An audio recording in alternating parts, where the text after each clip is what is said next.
Sir, good morning. I'm Master Sergeant Ramil G. Binuya, P0484 Infantry Philippine Army, currently assigned at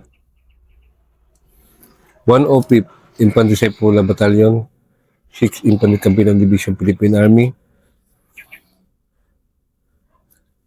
designated as Sergeant Major of this unit, and based in Sitio Tampuan, Barangay Kamanga, Masim, Sarangani Province. Good morning again. Regarding naman doon sa experience ko sa SPMS box during the time na na doon sa sa area ng Barangay na Bundas, which is hinabol namin yung BIPF. Akala nila na BIPF rin kami kasi naka-plain cloth. Hindi na alam na pala kami, government troops. Binagbaga namin. Kaso hindi sila nagtagal. Kasi ang kabady namin yung escort platoon with the leadership of Lieutenant Flores pa that time.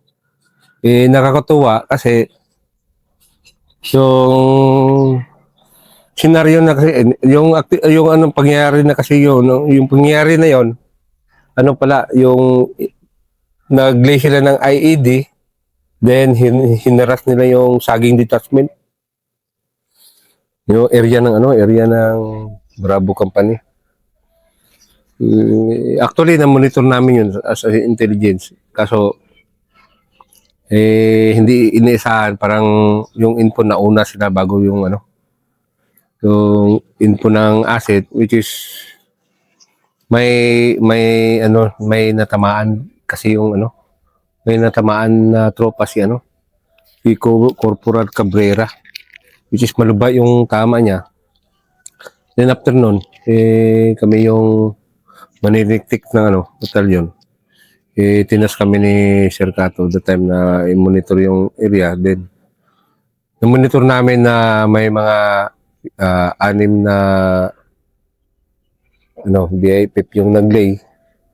Then nag-maneuver kami dito sa may crossing sa part ng Nabundas, nag-maneuver kami. Then tamang-tama talaga na abutan namin dun sila sa dike. Inassault namin, kasama ko yun si Sergeant Boston, si Sergeant Abdul, si Corporal Boston, si Corporal Abdul, tsaka yung may mga sa esto din, si Corporal Mulintangan. Siya yung nakadikit sa akin during yung inassault namin yung kalaban. Kaso wala kaming na body count, actual body count, pero ang info yung na-wounded sa kanila doon na sa bahay ng sa area na kasi ng MILF that time. Nag-withdraw yung kalaban, which is hindi namin yung area ng BIPF ay MILF. Ando sa 105 pa rin. Kaya yung sa info may isang namatay, which is wala kami na-recover. Yun na yung nagiging namin, kahit papano, kahit nahabol pa rin namin yung kumbaga na-determine pa rin namin yung kalaban. Nanguna pa rin yung mga tropa namin na manilitik, which is kahit monitor lang sana, pero sumama pa rin kami sa encounter site. Na yun, pichi-pichi na yun kasi basakan, open, then hindi nila matiis yung firepower namin kasi yung squad platoon namin yung si Sergeant Salinas, yung gunner namin, magaling na gunner.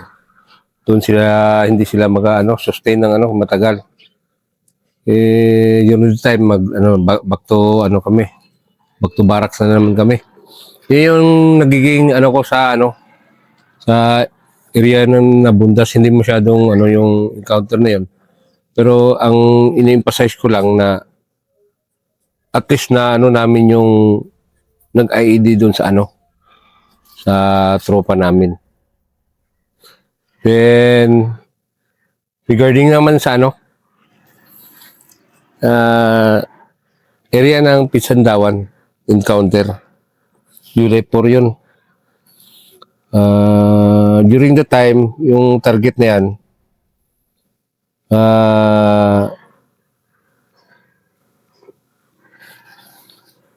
niluluto yan ng team ni Sergeant Boston.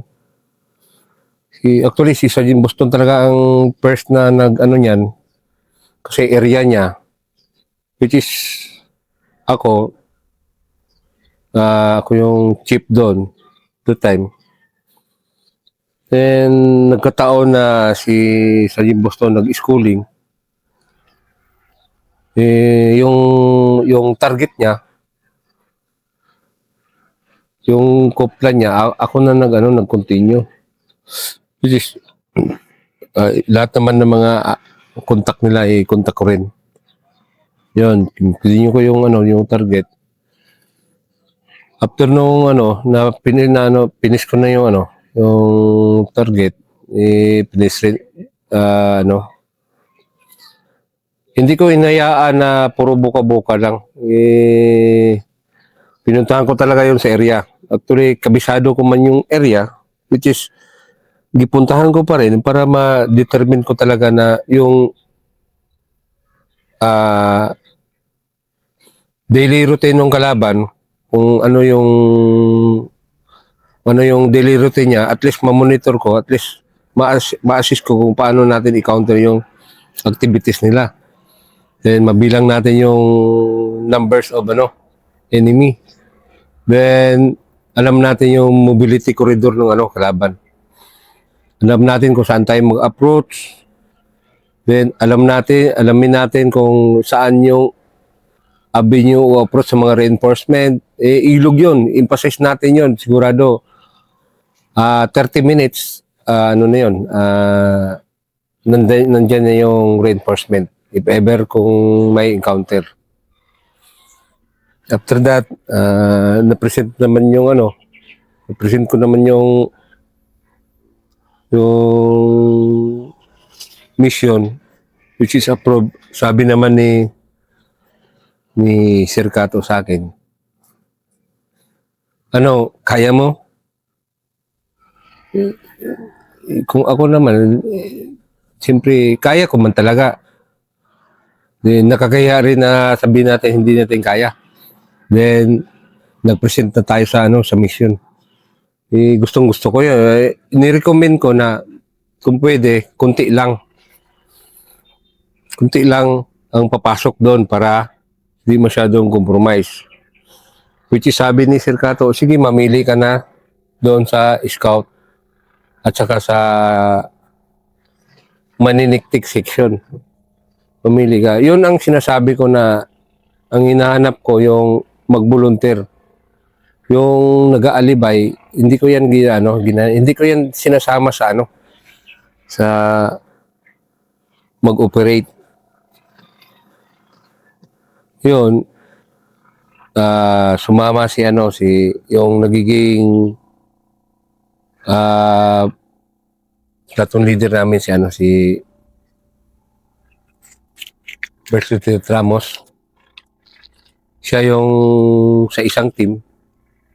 Then sa isang team sa scout si Captain Flores.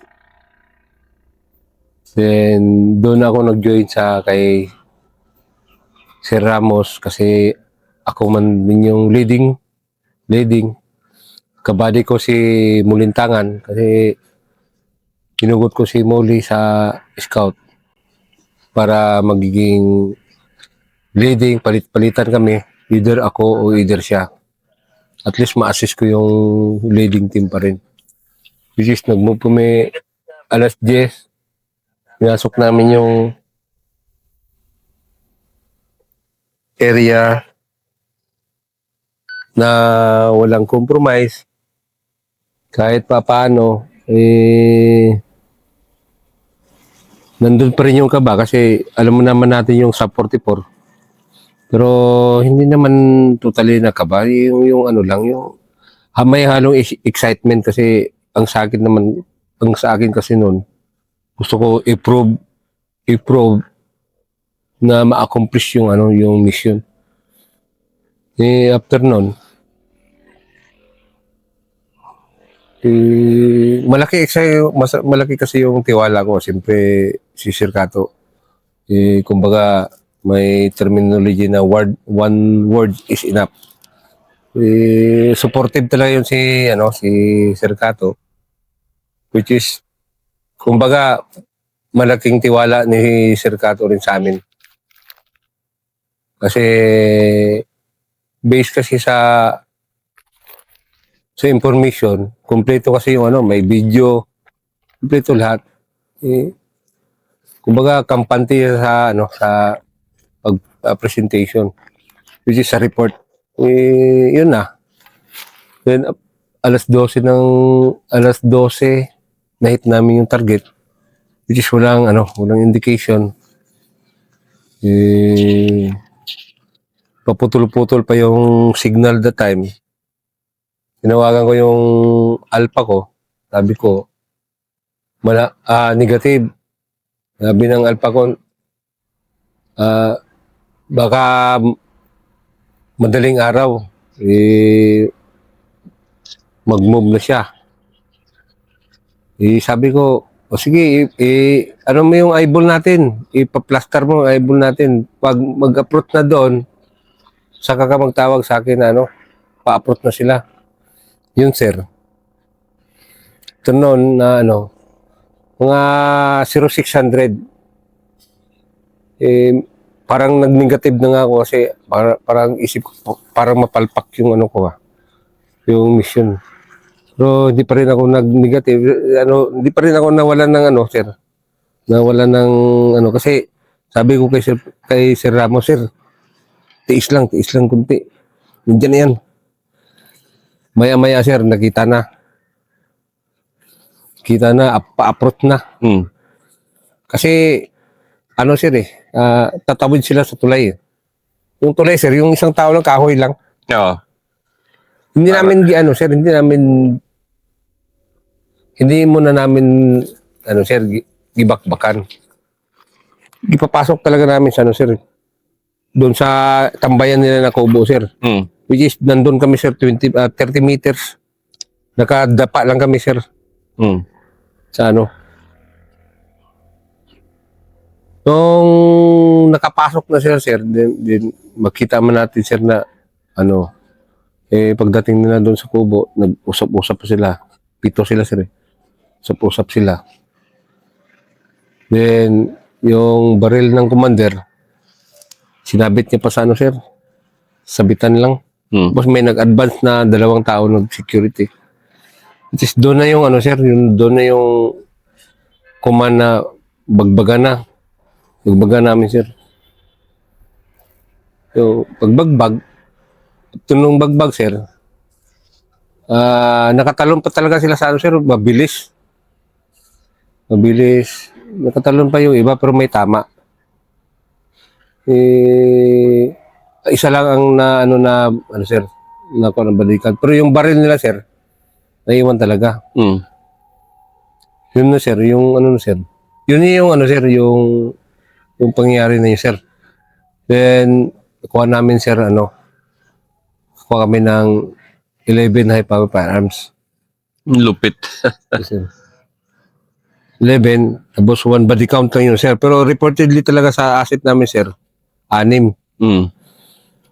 Yung iba kasi, sir, tumalaw na lang sa na walang naiwan yung baril, sir, ba? After nun, sir, nag-info naman yung yung alpha ko na papunta na yung reinforcement, which marinig mo, sir, Dahil, kasi yung sabi ni buddy ko, sir, Munitagan, akala niya yung Kala nyo yung chopper na ano, yung Agusta. Agusta. Mm. Pambot yun eh. Marinig mo talaga din, yung AA ko sir, tumawag na may 80 na, more or less 80 na ano, na mag-reinforce. Siyempre kami naman sir, gigil sa ano sir ba? Siyempre, ano kasi sir, naka stronghold position sir. Mm. Hindi namin alam kung ganun katindi yung ano sir, yung magiging reinforcement. Ganun katindi yung development nila sir na ano, ginawa nila sir. Nung gabi ka-patient sir. Pero yung the time sir na ano, nag-clearing muna kami sir. Clearing papunta sa ano talaga, malapit na kami doon sa ano sir, sa Guguko. Then pagbalik sir, alauna, nagpaalam na ako sir. Sir, sabi ko, pahinga muna ako sir. Tapos naman tong ano sir, yung mission natin. Mm. Siyempre sila yung mga operating troop sir, sila na iwan doon. Pero yung info sir, continue pa rin. Hindi ko lang na-anticipate ko sa yung ano sir, yung report na akala ko hindi matuloy sir ba. Mm. Ano, nangyari noon, bumalik na ako sir, kami na nagdala na-recover namin yung baril. Kami nagdala. Then, bumalik na ako dun sa ano, natulog na nga ako sir, naglaba. Tulog. Maya-maya sir, mga alas 3 ng ano, alas 3 ng hapon. Si SM Dakutanan pa the time sir yung Presergent. Natulog na talaga ako nun sir, tapos nagkatok sa akin si SM Dakutanan, nag-inform sa akin sir na ikutan na daw yung ano, naikutan na daw yung scout platoon. Mm. Yung sila ni Sir Flores. Mm. Sabi ko, yun, rating na sir. Rating na yung batalyon. Kailangan ng reinforcement. Which is, nandun man yung one section ng ano sir. Nandun yung one section ng Alpha Company, then one section ng Charlie Company. Hindi lang nila alam kung saan sila bubutas. Dahil naikutan ka. Yes, sir. Ano na sir eh, kumbaga, bagbagan na masyado, sir. Mm. Sabi ko, doon pa ako sa batalyon. Sino yung mag-volunteer? Sabi ko, sino yung mag-volunteer? Yung mag-volunteer lang, yung alanganin, huwag na magsama, sabi. Mm. Yung mga taga-ano pa rin, sir. Maniniktik. Si Sergeant Lorenzo. Yung iba, hindi maniniktik, sir eh. Si Sergeant Galliano, si Sergeant Arsenal, Pahulas, sa yung sir. Then, kami na yung sir. Si Sergeant, yung taga-esto na nakundid rin na tropa ko, sir. Sinahan. Kami na yung mag-green po, sir. Ngayon, yung daanan, sir, na nirecommend ko nirecommend ko naman dati yun, sir. Kasi yung island na yun dito sa, sir, ito yung ilog. Ito yung ilog. Ito yung ilog dito. Dito sa yung nangyari, sir, na namin, sir. Parang grade namin yun, no? Mm. Surprise namin yung target. Then, iniwan na yung isang squad. Then, ang the rest dito na sa island, sir, puro nyugan. Mm. Then, nung naipit na sila, sir, yung isang squad, tumakbo na dito sa sir, isang island lang.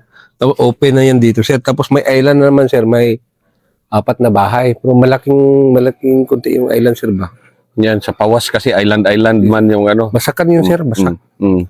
Then, sabi ko kay Sir Ramos na, sir, maganda, sir, mag-reposition kayo. Bago ako nag-alis, sir. Mm. Hindi man, dito lang mo sila nagtambay. Mm. Yun ang nangyari, sir. Then yung sir, yung pag-reinforce ko, sir, nakita ko si Sergi Kangaw, yung one section ng Alpha, na nagalito pa sila, sir, kung saan sila magdaan. na daanan namin sir, yung island sir, dito ako nagdaan sir. Mm. Open terrain. Sabi ko, open terrain. Si time nun si Sir Alacapa yung ano sa Charlie sir. Sabi ni Sir Alacapa, open terrain man, open terrain. Tapos, grabe ang ano sir ba? Sabi ko, sir, maiwan mo na kayo dito sa island. Ako na lang ang ako na lang ang mag-reinforce doon sa loob sir, sa ano, doon sa kabilang island na doon yung scout. Mm. Din sir, kung sino ang nagsama doon sir, yung mga taga-isto. Doon sa headquarters. Mm. Mobile bounce na naman siya, is open na naman, mobile bounce. Mobile bounce. Hanggang nakadikit kami doon sir. Hanggang ano doon sir, siyempre alanganin sa oras na sir. Mga alas 4 na, quarter to 5 na yata yon. Nagtaka kami sir yung yung baril ko sir, nagtaka ako nun sir eh. Bakit nung first na encounter, hindi man nag-stopid yung baril ko. Mm. Which is nung time na yun sir, parang ano na, Springfield na yung baril ko sir. Isang kasa, isang kalabit. Yes sir. Sabi ko, ibang klase ito ah. Yung the time sir, may na-wounded na sir. Dami nang na-wounded, tamaan sa paa, sa likod. Nag-decide kami ni Sir Ramos, mag-execute, ano sir, anong tawag nito? Execute. Mm. Doon sa kabilang island sir. Gapang talaga sir, parang hito talaga yun sir. Kasi ang sniper gagaling sir. Magaling kasi yung sniper. Pero ako doon sir, nagpaiwan ako doon sa ano sir. Kasi may wounded kasi sir na may wounded kasi na hinihila rin namin sir na sa huli. Nandun yung si Sir Flores that time. Habang hinihila nila sir, ako sir, nagapuputok rin ako sir. Yung K3 na gipaiwan ko na taga-scout platoon, hindi na rin magputok yung K3 nila sir. Sabi ko, hindi na magputok yung K3 mo, mag-ano ka na, maghapang ka na. Dandahan, ako na lang doon sa ano sir, sa likod na nag-ano kina Sir Flores. Ang style ko na naman, kung paputok ako dito, gulong naman ako sir. Paputok ako dito para sabihin nila sir na, marami. oy, parang apat pa to na tao na ano. Pero ako na lang doon nag-ano sir, nagalaro. Na ano sir ba? Yung ginawan ko na lang ng technique ano sir ba? Yung pang veterans move. It is, ano, sir? Sige nga, veterans move nga Yes, sir. muna tayo. Yan, nagamit mo na rin yung term na yan. Yan, veterans move. Sige. Yes, sir. Yun nga yung style ko sir. Putok, gulong, putok, gulong, putok, gulong. Para sabihin sir na parang marami pa rin yung ano, marami pa yung tropa na naiwan. Kasi ako na lang ang ano doon sir. At saka yung naiwan na, at saka yung nag-ano sir, yung nagahila na ano sir. Yung tagahila lang talaga sir. Basabayan sila ni si Flores. Isip ko nga sir nung yung nag-assault na yung ano sir. Nag-assault na yung kalaban. Kinuha pa nga nila yung mga pak ng ano tropa Yung kinukwento kahapon na yan. Yes, sir. Tuloy sir, ako na lang talaga na ano, yun sila ni Muli sir, nandun sila sa kabilang island. Iisip ko, kung hindi ko gawan to ng paraan, baka maisip nila sir na isa na lang ang nag-ano doon sir. Ma-assault kami sir. Yun ang ginano sir, yung titipis ko sir. Putok, change position, putok, change position, tapos balit na naman. So sir, yun rin ang nakasurvive sa ano sir. Sa amin. Ang naiwan kasi noon sir, si Sir Flores, yung dalawang tropa sir na naghila, si Vicente, tsaka yung si Staff Sergeant kalimutan ko lang yung sa scout sir Yun talaga yung trabaho niya sir, hila lang. Kasi si Corporal Tanilon yung ano sir na wounded. Sabi niya pa sir, iwan niyo na lang ako dito. Mag-ano, ay, hindi kita iwan. Oo, hindi ko talaga siya iniwan, sir. Ang inipasin ko talaga, sir, na, ano talaga natin to, hilain natin to. Nandun naman ako sa ano, sir. Nandun naman ako sa, ano, naga-security sa kanila. Pag Allahu Akbar, sir, sabi, yun ang ginawa kong ano talaga, sir. Yung Allahu Akbar, titipis. Palit-palitan yung ano, para ano. Yung, ano ko lang siya, double tap na lang para ano. Kasi, kung automatic mo yan, hindi, parang walang silbi sa kanila, sir, eh. Hmm. Kasi yung canyon nga, parang wala lang sa kanila. Sabi ko, ito, double tap, tingnan natin. Dahil ang double tap, medyo nayayanig din sila. Ayon Yes, sa sir. mga interviews Takot ko. sila, sir. Takot sila sa ano, sir. Lalo na yung mga single-single lang, sir. Takot mo rin sila, ganyan, sir. Yun, sir, sa awa ng Diyos, sir, yun ang nakasurvive, sir. Pero, doon pa lang kami sa area, sir, yung grabe pa yung putok. Yung si, ano, sir, yung si Late Sunyo, si Lieutenant Sunyo, sir, doon malapit lang sa island, sir. Hmm. Siguro, nag-OP siguro siya, sir, nakatikan siya, din doon siya natamaan, sir, na-snipe. Hmm. Malayo, may mga ano siguro, sir. Mga dito siguro at saka ano, sir. Siguro estimated ko lang, sir, sa ano, sir, mga nasa 500 meters doon sa ano, sa napwestuhan ng scout. Siguro hindi rin siguro sa ano, sir, na hindi siya nag-SOP o hindi siya nag-ingat, which is siguro panahon niya talaga yun, sir. Hmm. Kasi nasa likod man siya, sir, eh. Hindi man siya na ano. Thankful pa rin ako, sir, kasi yun yung ginawa niyang kabayan niya, sir, ni Sir Sonyo. Binuhis niya yung buhay niya dahil sa ano, para sa bayan. Mabait ko na tao, sir. Bagong report lang talaga yun sa amin, sir. Sige nga, bigyan mo nga ng pasalamat at sana marinig to ng pamilya niya. Yes, sir, yung pamilya, ano, Sonyo, kay Late Sonyo family, kay Lieutenant Sonyo. Kami po ay ako po ay nagpapasalamat doon sa kabayanihan, ano, ni Sir Sonyo. Binuhis niya yung buhay niya para sa bayan. Then, kahit, ano, kunting time lang yung pagsasama namin ni Sir Sonyo. Pero nakita ko yung, ano, kabaitan niya. Then, salamat sa pamilya. Sana ma-appreciate niyo yung, ano, namin sa unit. Kasi hindi namin napabayaan si Sir Sonyo that time. Kumbaga, nagkataon lang talaga na baka panahon, Diyos na talaga yung may alam dun. Panahon niya talaga yun. Lahat kami doon naghirap. Then, yun na, nagpapasalamat kami kay Sir Sonyo. Salamat, SM. Salamat. Good morning, I'm Master Sergeant Ramil G. Bidoya, 804-084 Infantry Philippine Army. Currently assigned at 105th Infantry Sepula Battalion, 6th Infantry Kapilan Division, Philippine Army, based in Sitio Tampuan, Barangay Kamanga, Maasim, Sarangani Province. Based to my experience as a senior leaders, doon pa rin sa previous unit ko. Kasi sa serbisyo ko, halos nandun ako sa Port Ivy.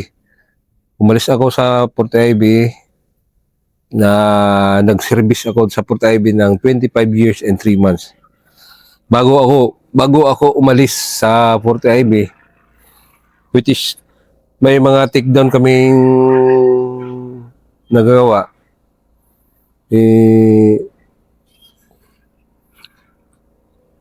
Siguro yung takedown ko nagawa nasa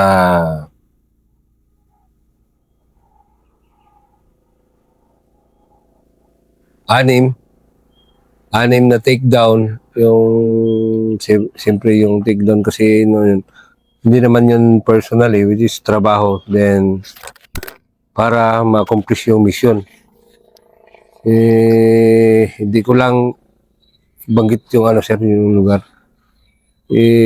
sa tinatawag natin na takedown, hindi naman totally puro masama yan. Hindi, para sa ano yan, sa mission accomplishment, which is ginawa na natin yung, ginampanan na natin yung trabaho. Then regarding through my through my leadership as a leader senior NCOs, yung pinaka principle ko na siyempre i-supervise ko yung moral and welfare troops, especially sa yung privileges, then yung yung career ng personnel, sinusupervise ko yan. Then minumolds ko yung tropa na magiging simple lang, masyadong humble, mayabang, be humble lang. Then regarding between officer and enlisted personnel relationship, pinaka-importante yan, lalo na sa sa mga platoon leaders na mga bagong reports. Kahit sabihin natin na officer sila, yung inaano natin naman, hindi naman yung gina-degrade natin yung ranko nila, kumbaga tinuturo natin yung mga experiences natin na SOP during operation, then paano mag-handle ng ng EP, paano mag-handle. Then regarding naman sa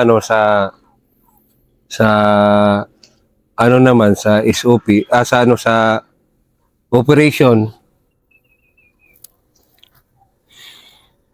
ino-motivate ko lang yung mga tropa, kasi kahit sabihin natin na sa major ako ngayon, pero during operation, kung yung former battalion commander ko, ni-request ko talaga na sumama ako sa operation,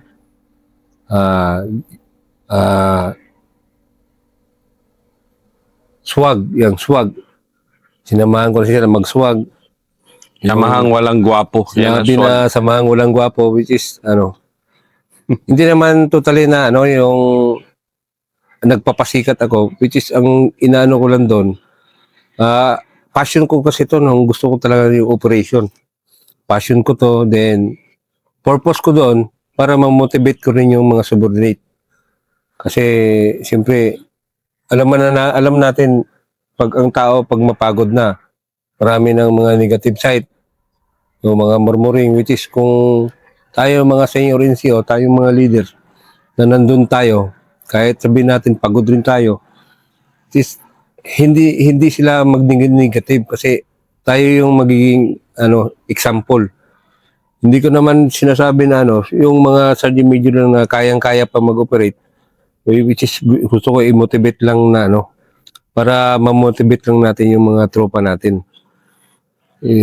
Kahit in this ration yan, yung lang kasi, at least ma-supervise natin yung maturo natin yung magandang titipis as parang legendary na tayo. Siyempre veterans move na. Yung mga alam naman ng mga tropa natin yung SOPs, which is yung sa atin, yung i-share natin yung ideas na yung natutunan natin yung mga yung mga previous, kasi iba na ngayon ang gera kaysa noon. Kasi noon marami tayong kalaban, ngayon pitsi-pitsi na lang. Then ang pinaka ko talaga, ang pinaka point, yung disiplina talaga. Involved natin yun sa tropa natin, yung disiplina.